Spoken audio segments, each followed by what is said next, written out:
There's no doubt that we are faced with a global paradigm that brings forth expanding totalitarian tendencies. They claim to have a patent on truth and language and on knowing what's good. The totalitarian attempt at global conquest and total domination has been the destructive way. Its victory may coincide with the destruction of humanity.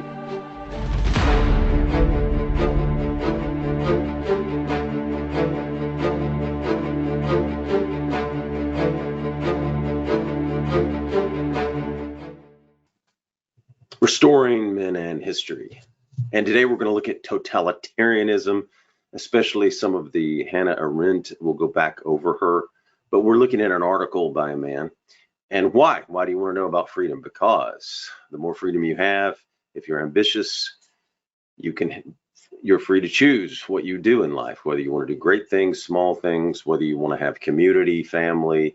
Freedom gives you what? Choices. So you want to live in a free society. And the less regulated you are, the more freedom you have in business, the more chances you have. So totalitarianism and the 5 stages of dehumanization. And it's written by, I hope I get this pronunciation right, Christian W.J.M. Alting von Gesell, November 17th, 2021. So it was written back. So there's some things that have, of course, come to light since then. Of course, this is restoring men in history. Why do we look at history? Because men need to know their history so that we can protect freedom. And men knowing history helps us do that. Knowing the truth helps us do that. At this time, I'd like to invite you to subscribe so that you can help us build better, stronger men. So in Hannah Arendt's, and I just read this, well, not this, but some of the book to the groups, the men's groups, which, by the way, protecting your freedom, gathering in men's groups helps protect your freedom and your critical thinking. Hannah Arendt's seminal work, The Origins of Totalitarianism, written 1948, fantastic book. All of you should read it. Quote, her quote is this: the totalitarian attempt at global conquest and total domination has been the destructive way out of all impasses. Its victory may coincide with the destruction of humanity. Whenever it has ruled, it has begun to destroy the essence of man. Hannah Arendt. So, of course, restoring men, we don't want to destroy the essence of man. The ability to think, the ability to choose, freedom, that is part of being a man. Now, in his article, he says this, and we'll read some of his article here and then comment on it. Although it is hard to claim that, at least in the West, we find ourselves once again under the yoke of totalitarian regimes comparable to those to the 20th century, there's no doubt that we are faced with a global paradigm that brings forth expanding totalitarian tendencies. And there's another good book on this that I read that's mentioned in here. As we will discuss later, the modern day drivers of such totalitarian tendencies are for the most part convinced, with the support of the masses, that they are doing the right thing. Now, you've seen this, right? You've been going through this for a few years now, because they claim to know what's best for people in a time of existential crisis. Well, he's saying they're convinced for the most part, but as we now know from revealing facts, and they hid information, they covered up information. The Twitter files are out now since this article was written. And we know that some people just want more power, more control, more money, right? So we know that from all the other books and all the other things. And we know they feel better by making you feel, some people feel better by making you feel more miserable and by having more than you. In fact, there's a study that was done on that once you got to a certain level of income, the people actually wanted more than their neighbor. So anyway, as you saw over last year's elected and others not following even their own rules, right? The people didn't follow their own rules. So we know that it can't be all good intentions, because we saw them out at the ballparks without the coverings. And we saw them all around not following their own rules, but wanting you to follow it. And they're the servants, not you. You're the people. Totalitarianism is a political ideology that can easily spread in society. We saw it without much of the population at first noticing and before it's too late. Now, in her book, and it's a fantastic book, Hannah Arendt describes totalitarian movements and how they grew into totalitarian regimes. And these regimes of the 20th century Europe and Asia, and then, of course, which led to the acts of terrible crimes against humanity, he says.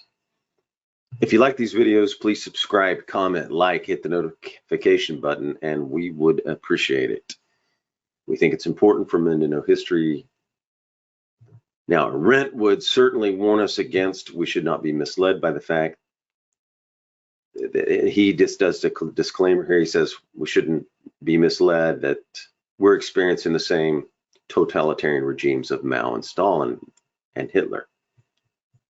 However, we do see history being destroyed, right? The Maoist, what? They want to destroy history and statues, and we've seen statues torn down. Books are being changed. Remember the James Bond? Books are now going to be changed and altered like 1984 said they would. And it's happened before James Bond. That's just recent, a few weeks ago. These events were preceded by a spreading of a mass ideology and subsequent state-imposed ideological campaigns. And you've seen these campaigns, right? These are campaigns all over the advertisement, right?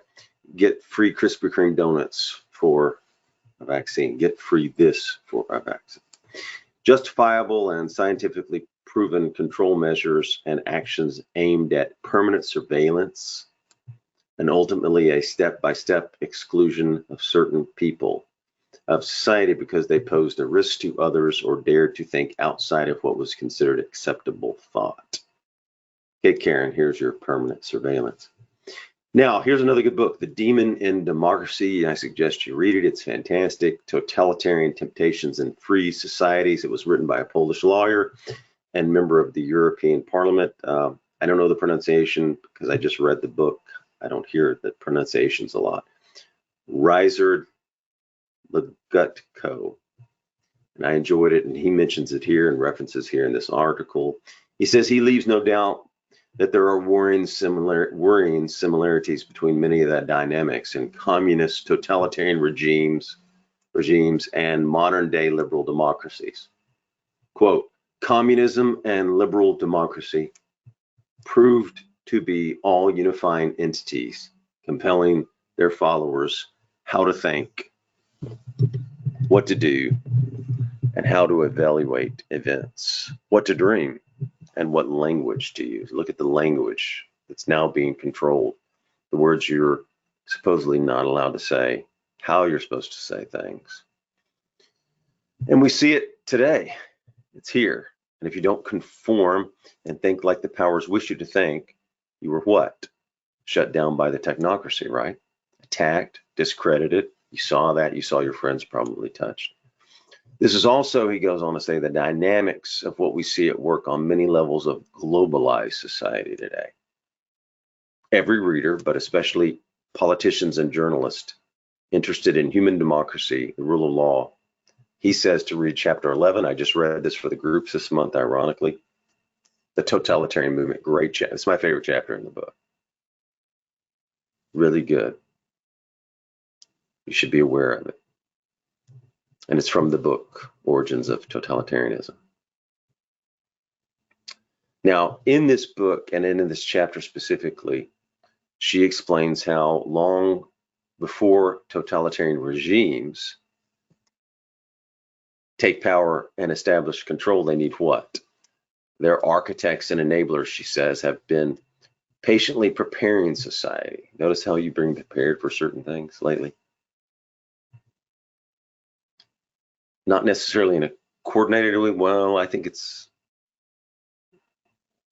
for this much we've seen it, I believe it was coordinated. Or with that end goal in mind for the takeover, again, you have seen the preparation, silencing of diverse opinions, and more people attacked for different facts, for different opinions, renowned people, if it doesn't agree or go with the narrative. And that's dangerous, right? Because we want exchanges of information. And we want to be able to have public conversations in a republic. All right, charge studies that don't match the narrative or propaganda that they're selling or pushing for their purposes, right? So if someone had a different study chart, anything, and it was attacked, right? Klaus Schwab and others told you what they wanted to do. The totalitarian movement itself is driven by the aggressive and violent promotion of a certain dominant ideology through relentless propaganda. And you saw it, you witnessed, you went through this. The propaganda was amazing. In fact, it kept reminding me of Goebbels in Germany all the way through from 2020 on, how much there was censorship, groupthink. And you've seen groupthink, right? It also, he says, includes major economic and financial interests. So think about ESG, federal digital currency possibly pushed, digital ID, DEI. Think of all these narratives. Climate change. Quote, such a process then results in an ever more omnipotent state, right? Assisted by a host of unaccountable groups, international institutions, and corporations. Notice that was the whole world, right?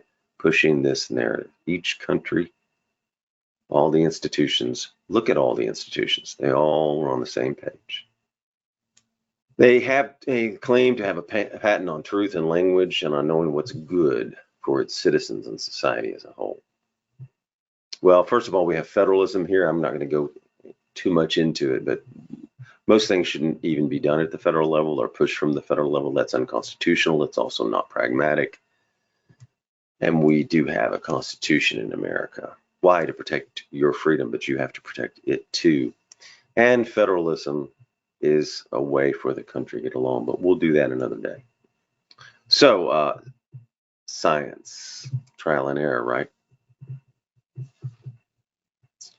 Although there is, of course, a vast difference between communist totalitarian regimes of the 21st century that we see in China and North Korea and Western liberal democracies with their growing totalitarian tendencies. So I guess what you should look at is whenever there's a case moving away from freedom to tyranny, take a look at it. Moving away from liberal, this republic, to a totalitarian system, take a look at it, be aware. What seems to be unifying element between the two systems today is thought control, you've experienced that, and behavioral management of its populations. This development has been greatly enhanced by what was coined by Harvard professor Shoshana Zuboff, I hope that's the pronunciation is correct, as, quote, surveillance capitalism, Karen. Surveillance capitalism is a movement that aims to impose a new collective order based on total certainty. It is also, and here she does not mince her words, an appropriation of critical human rights that is best understood as a coup from above, an overthrow of the people's sovereignty, because we, the people in America, have the sovereignty, and they are servants to you. And we're a federal republic, so the states retain most of the power the way it was ratified. The federal government hasn't always followed that, and they do unconstitutional acts. The modern state and its allies, whether communist, liberal, otherwise, have, for the above or other reasons, an insatiable desire to collect massive amounts of data on citizens and customers, and to use this data exclusively for what? Control and influence, right? On the commercial side, we have all the aspects of tracking people's behavior and preferences online. And he talks about this movie here. He says The Social Dilemma, so I guess go watch The Social Dilemma. I haven't seen it. I've read the two books. He says it confronts us with the reality that, quote, never before have a handful of tech designers had such control over the way billions of us think, act, and live our lives. So I haven't seen the film. Maybe take a look at it. At the same time, and you see this in China, the social credit system coming up, he talks about that. We don't want that social credit system. He talks about how it uses big data and drives things. And I think I just saw a friend's post on using it to AI and data to control traffic over in China, but I haven't been able to look at that yet. CCTV live footage to manage people's behavior in public areas through a system of rewards and punishments. The mandatory QR code first introduced in China in 2020 and subsequently in liberal democratic states. So watch what they do over there first, right? Be watching what China does, because they may try to bring it here, not China, but the people that want more power and control. And subsequently in liberal democratic states around the world in 2021 to keep permanent track of people's health status as a prerequisite for what? Participating in society. You don't need that. We have a constitution here. Is the latest and deeply troubling phenomenon, he says, of surveillance capitalism. Now, China doesn't have federalism. We do. Again, most of the power here was retained by the states when it was ratified. The federal government has limited, specific, few defined powers. As to what was ratified, it doesn't mean they haven't usurped and tried to go over the 10th Amendment. Now he talks about technocracy and totalitarianism becomes almost extinct, the dividing line, under the guise of, quote, protecting public health. So we have to watch this and watch how people are trying to use certain topics, narratives for control, right? Climate change, your health. Watched how it was used. What's the next one going to be? Digital cash, maybe for your convenience and safety. We'll be able to protect the money better if it's digital, right? You have to think of where they're going next and how they're going to try to control you next. Always be thinking what's next. Now, the Fed and the federal government are spending phenomenal amounts of money. So obviously it would not be logical to ever have a federal digital coin or cash currency, digital currency. That wouldn't make sense when they're not very responsible. They just spent another 1.7 trillion in December. They spend trillions. It doesn't match taxes. So of course we should never have a tax increase because they don't stay within their budget anyway. We could spend a lot of time on this. Let's go on to stay with this. The currently attempted colonization of the human body by the state and its commercial partners. Get that? The state and its commercial partners, both claiming to have our best interests in mind. You notice how they just went together? It's part of this troubling dynamic, he says. And here's a good point. We talked about this earlier. Where did the progressive mantra go? My body, my choice suddenly go out the window, right? Claiming to have your best interest in their minds, claiming it. That's an interesting piece to see how the world narrative with corporations and governments went completely together, right?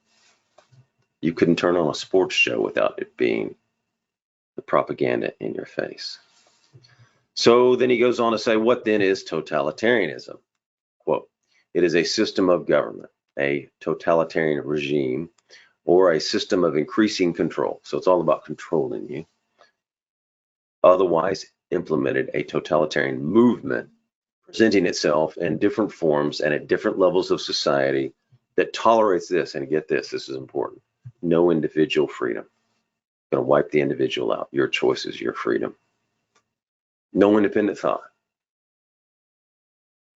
That ultimately seeks to totally subordinate and direct all aspects of your life, all aspects of the individual's life. That doesn't sound very fulfilling, does it? Doesn't seem to be the pursuit of happiness that was in the Declaration of Independence. In the words of Dreyer, totalitarianism is a state in which nothing can be permitted to exist, get this now, that contradicts a society ruling ideology. Now, you witnessed this, you went through it. So think about that one. A state in which nothing can be permitted to exist that contradicts a society's ruling ideology. We saw it. Whether it's climate change, critical race theory, whatever the narrative is, no dissent. You saw it on ESPN. You would turn on or watch a college football game or anything, and there'd be a guy standing alone on the field with a covering on. Why? And then after the players had played, they would put a covering on their face, but they played the whole game without it, right? Propaganda, right? In modern society, and notice how they infect everything. You can't now watch sports without being having the propaganda pushed at you. So sports are not much fun anymore because they have those agendas. In modern society, where we see this dynamic very much at work, the use of science and technology play a decisive role in enabling totalitarian tendencies to take hold in ways the 20th century ideologues could have only dreamed up. Yes, exactly. I think Goebbels would be amazed by this power if Goebbels had had this technology. If you think it's important to build better, stronger men, we would appreciate it if you could subscribe.